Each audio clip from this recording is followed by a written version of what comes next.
Alright, as I said before, this is the only problem I wanted you guys to do, which was number 28. It says here point C is the midpoint of AB and B is the midpoint of segment CD. Oh, AB is a segment just because of the symbol. Don't forget that. Prove that segment AC is congruent to segment BD. Alright, what I would do, honestly, is let's draw a model for this because I'm not that good. Alright, so we just draw this real quick, something simple. Alright, let's put our points. This is not really drawn to scale, ladies and gentlemen, so, but what's going to help me is I got markings. So the first one is AB. So let's put A here.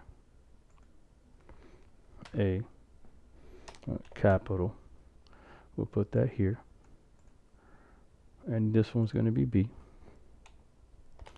Again, you can easily do this freehand fast, but unfortunately I can't do that. Oh no, B don't go here, it goes here. Why? Because C is the midpoint. So it goes in between A and B, like how we did in the classwork before. Now, since it's the midpoint, I can safely put this here and this here. That means these two segments are congruent. And it also says that B is the midpoint of CD. Alright, so then this point has to be D, obviously. And again, I didn't draw this to scale. In other words, it doesn't look right, but who cares how it looks as long as everything's in place, at least for this particular example. Alright, so here, since B is a midpoint of CD, then that means these two are equal too. Let me change the color, and oops, this goes over here. Let me change the color. Let's pick a different color for this, just so you can see something. Hopefully you see this visually. Alright, then that means these are equal. So that way I can match them. Alright, just based on this picture alone, maybe you see something. Right now I see that AC is congruent to CB, and CB is also congruent to BD. So there's a relationship here. So CB is congruent not only to AC but to BD. So there's something transitioning here. And let's just start the proof here. Alright, so let's just state what's given. Let me do a bigger one here. Again, with the flow chart and the two column, it's a lot easier because all you're basically doing is putting things in sequential order, and it's a lot easier than just writing it out. And it's more formal too because it's easier to read.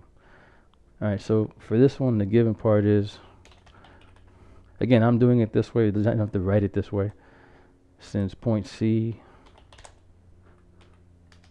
is the midpoint of segment AB,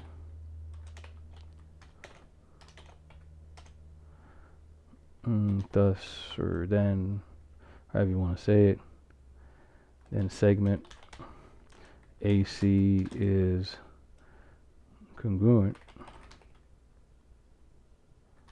to segment CB, period. Alright, let's continue because we got something else that was given to us. Let's state that. Also, point B? Yeah, point B is the midpoint of CD, or segment CD, since I can't physically put the bar, which I wish I could.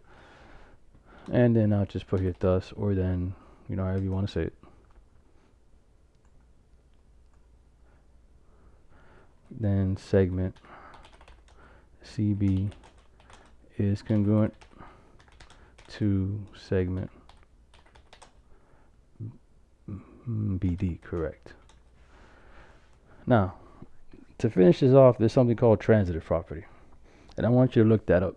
I'm gonna stop it here because hopefully if you look up transitive property, I actually went over it once, but if you look up transitive property, then you'll see how you can connect, AC with BD, knowing that they're both congruent to the same segment, which is CB.